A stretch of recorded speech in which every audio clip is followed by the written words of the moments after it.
ये बताइए, घर में अगर कोई नेगेटिव है हम कैसे पता करें? जैसे कई बार क्या होता है कि आप पैसा, आपके बहुत फालतू के खर्चे, कोई मेडिकल एक्सपेंसेस आ गए, अन्य कोई पहले से किसी को बीमारी नहीं थी बट अचानक से या फिर घर के बहुत सारे खर्चे आ रहे हैं, अचानक से एसी खराब हो गया, फ्रिज खराब हो गया, ये खराब हो गया, वो तो इसके बारे में आप थोड़ा सा बताइए। इसके बारे में ना मैं एक एग्जांपल देख आपको बताती हूँ। मेरे क्लाइंट का जो रियल एग्जांपल है, मैं किसी के घर का वास्तु करने गई, ठीक है, पंजाब में मैं गई, तो उनका एक बच्चा था यंग 24 इयर्स ओल्ड। तो उसका ना उनके पापा का सिर्फ एक ही सवाल था, घूम फिर के वो वास्तु करने के बाद यही बोलते थे कि मेरे बच्चे को ना बहुत ज्यादा अलग अलग सिम्टम्स हो रहे हैं आजकल, और इसका पढ़ाई में मन भी नहीं लग रहा, और ये जॉब भी नहीं ढूंढ रहा, कुछ मतलब फर्दर स्टडीज में भी नहीं जा रहा, कुछ नहीं कर रहा, और ये रूम में बैठ के पता नहीं क्या करता रहा। तो मैंने बोला ऐसा क्यों हो रहा है, आपने इसकी कुंडली देखी है? बोल रहा हाँ हमने दिखाई हुई है, आप भी देख लीजिए। मेरे को उन्होंने कुंडली दिखाई, मैंने देख लिया, समझ। फिर मैंने देखा, मैंने कहा उनके घर में ना कहीं नेगेटिव पावर्स, ब्लैक मैजिक, और वो भी उनके रिलेटिव्स ने ही कुछ कराया था। तो मैंने उनको नाम तो नहीं बताया, नाम तो हमें पता भी नहीं लगता है आपसे बोलूं तो, बट हमें समझ आ जाता है कि किसने क्या कराया है। तो मैं जब उनके घर में एंटर हुई ना, तो वो चीजें ना आपको डिस्ट्रैक्ट करती हैं। Being a spiritual Guru, being a vastu expert, आपको डिस्ट्रैक्ट करती हैं वो चीजें। कभी भी आप नेगेटिव और पॉजिटिव को देखोगे, आप मंदिर जा रहे हो, कोई आपको टोक देगा मंदिर जाते जाते, है ना। कभी भी शैतान जो होते हैं ना, बोला जाता है मंदिर के बाहर सबसे ज्यादा भूत प्रेत होते, जितने भी ज्योतिर्लिंग है ना उनके बाहर सारे, क्योंकि भूत गण भी तो शिव जी के प्रिय हैं, वो सारे बाहर बैठे रहते हैं कि जितनी पवित्र सोल आएगी ना अंदर मंदिर में एंटर करने के लिए, उसके साथ मैं चिपक के उसके साथ दर्शन करूंगा।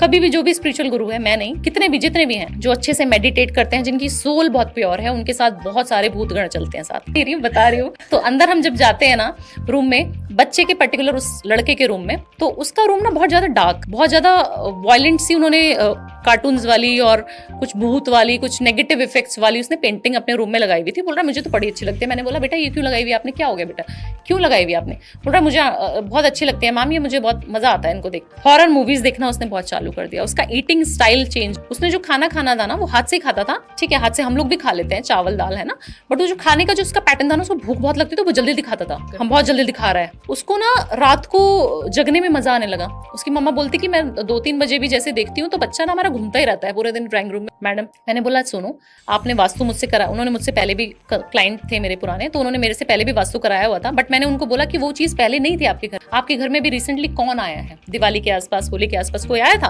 बोला रिलेटिव्स आए थे हमारे घर में ना, कुछ दिन रह के गए हैं। मैंने बोला वो कहाँ से थे, जानते हैं वो कुछ विद्याओं का कुछ ज्ञान है कुछ? बोले नहीं हमारे तो बहुत अच्छे रिलेटिव्स हैं, कुछ नहीं जानते, वो तो अच्छे थे, बहुत बढ़िया। मैंने बोला ऐसा हो ही नहीं सकता, आपके घर में कोई आया ना हो, किसी ने कुछ चीज ना करी हो, ऐसा मैं लिख के देती हूँ, और ये रेमेडी कीजिए, और ये रेमेडी करने के बाद जो है आपके घर से वो चीज भाग जाएगी। उस बच्चे के ऊपर ना, क्योंकि देखिए जो स्पिरिचुअल होगा ना उसके ऊपर आप कुछ नहीं कर सकते। बच्चे क्या होते हैं, यंगस्टर्स क्या करते हैं, पूजा पाठ तो करते नहीं है, तामसिक चीजों में, तामसिक मतलब अल्कोहल, पार्टी करना, नॉनवेज खाना, ये सब चीजें ठीक है, जेन्युइन है, करते हैं लोग, है ना, वो खा रहे हैं, वो पी रहे हैं, ड्रिंक्स कर रहे हैं, पार्टीज में जा रहे हैं, रात रात को आ रहे हैं, तो वो स्पिरिट्स जो होती है ना उनके साथ ही घूमती रहती है, उनको मजा आने लगता है। और उन लोगों को भी मजा आने लगता है कि काला जादू अगर किसी ने मेरे ऊपर किया तो उनको बहुत नॉर्मल लगता है, उनको एडिक्शन हो जाती है, अल्कोहल की एडिक्शन हो गई, डार्क रूम में रहने की एडिक्शन हो, उसको मजा आने लगा हॉरर मूवीज देख के, उसको फील होता था कि हाँ ये तो कुछ नॉर्मल है, ये तो चीजें सारी। बट पेरेंट्स को कहीं ना कहीं समझ आ रहा था कि ये कुछ चीजें जो कर रहा है वो नॉर्मल नहीं है। माँ बाप से बात नहीं करना, डिसरिस्पेक्ट करना, मंदिर जाने के लिए बोलते थे तो मंदिर नहीं जाता था। पहले वो बहुत स्पिरिचुअल होता था बट वो मंदिर ही नहीं जा रहा, आप क्या कर लोगे? तो कहीं ना कहीं पैसे का, जैसे मैंने बोला ना, पैसा इन्वॉल्व नहीं होता कई जगह, जो है कष्ट बहुत ज्यादा है। हम तो डे टू डे लाइफ में, मैं इतने सारे लोगों से बात करती हूँ कि मैं खुद डिप्रेशन में चली जाती हूँ कई बारी, और कई बारी हम घर का ऑरा चेक करके आते हैं, जैसे मैं उनके घर का ऑरा चेक करके आई तो मुझे खुद इतनी वॉमिटिंग, खुद ऐसा, क्योंकि आपका सारा ड्रेन आउट हो जाता है। पॉजिटिव लोगों के ऊपर हावी भी बहुत जल्दी होती है कि आपकी सारी एनर्जी ड्रेन आउट हो जाएगी, आपने सारी एनर्जी तो वहाँ उस घर में लगा दी ना। 43 डेज लगे उस बच्चे को ठीक होने में, और विद इन 43 डेज वो ठीक हो गए, बैक टू नॉर्मल लाइफ आ गए, और बहुत सुकून मिलता है सच्ची में ये सब करने के बाद।